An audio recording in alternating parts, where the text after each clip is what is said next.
membahas strategi produk baru untuk kuartal depan. Semua informasi dalam rapat ini bersifat rahasia dan internal perusahaan. Jadi, saya harap tidak ada yang membocorkan informasi ini keluar.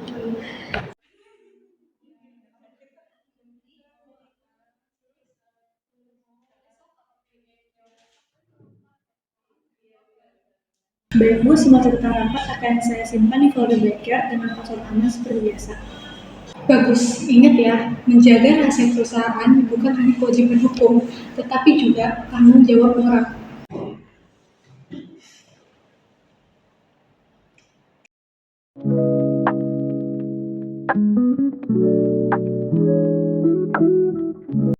Capek juga ya, akhir-akhir ini tekanan kerja makin tinggi. Iya, semua keputusan kayak cuma didengar dari atasan aja. Kita yang karyawan biasa kayak gak punya hak untuk bersuara. Namanya juga sistem perusahaan, tapi kita tuh harus tetap profesional tau. Tapi aku ngerasa publik tuh harus tahu bagaimana tuh perusahaan bisa berjalan. Banyak yang ada tutup-tutupi, tau gak sih? Cecil, kamu jangan berpikir aneh-aneh. Kalau misalnya informasi internal itu bocor, itu bisa jadi masalah besar.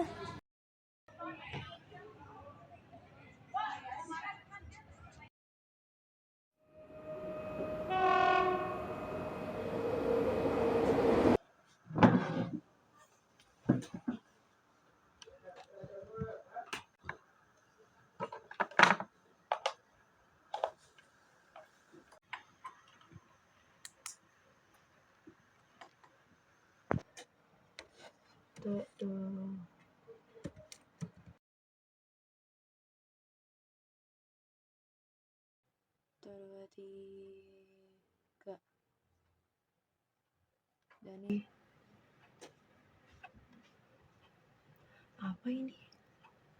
Cecil, kami ingin tahu banyak tentang situasi internal dan strategi perusahaan. Informasi ini penting untuk publik.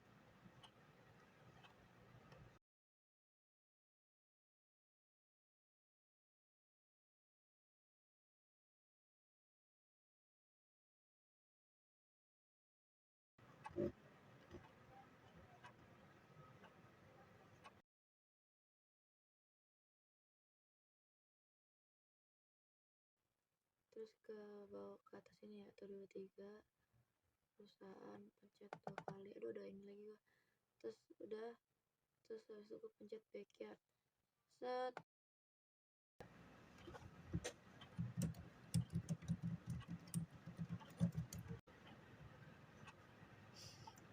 Aku cuma ingin orang tahu kenyataannya. Lagi pula, ini bukan hal besar, cuma informasi rapat mingguan aja.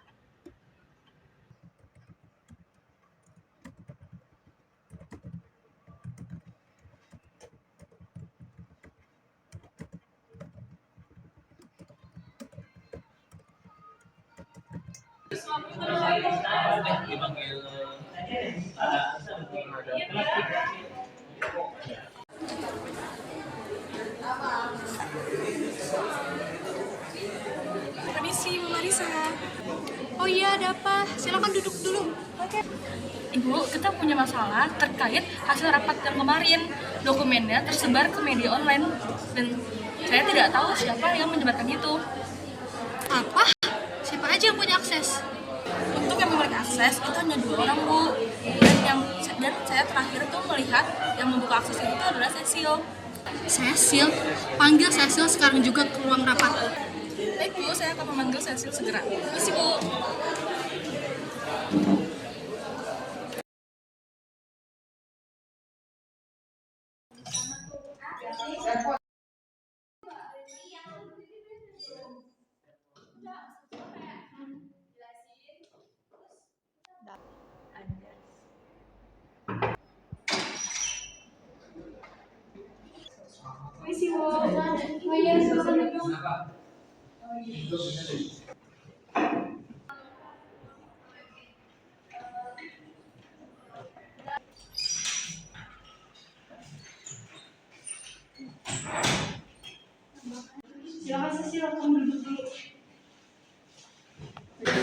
Oke, baik, saya akan mulai.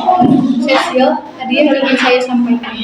Kami menemukan bahwa file rahasia perusahaan tersebar di media dan Akses terakhir berasal dari akunmu. Saya memang memberikan data seorang jurnalis, tapi saya ingin transparansi saja, bukan ingin merugikan perusahaan. Oke teman-teman, aku Cecil, mau minta kamu sadar nggak perhatiannya kalau tindakan sebentar kamu ya. itu melanggar perjanjian kerja dan kode etik komunikasi Karena bisnis? selanjutnya Tapi bukankah masyarakat berhak tahu? Saya cuma ingin jujur. Kejujuran bukan berarti membocorkan rahasia perusahaan. Kamu dipercaya untuk memegang data penting, tetapi kamu malah mengkhianati kepercayaan itu. Informasi internal itu bukan milik pribadi. Sekalinya bocor, dampaknya itu bisa ke reputasi perusahaan dan karyawan lainnya. Saya menyesal, Bu. Saya benar-benar gak bermaksud sejauh ini. Penyesalan itu memang datang belakangan, tetapi ini pelajaran penting bagi kamu. Dalam komunikasi bisnis, menjaga rahasia adalah bentuk kejujuran juga.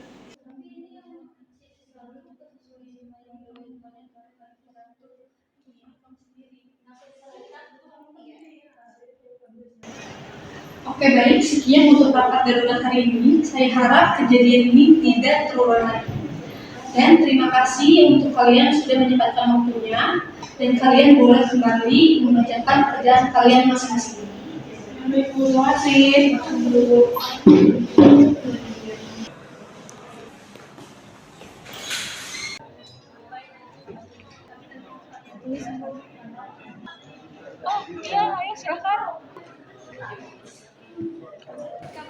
Cecil, sesuai dengan kebijakan perusahaan, kamu akan dikenakan sanksi dan pemutusan kontrak kerja. Dan kami juga ingin kamu memahami kode etik perusahaan. Saya mengerti Mbak Rina, saya sudah belajar banyak bahwa kepercayaan itu adalah hal yang penting dan saya sudah menyia-nyiakannya.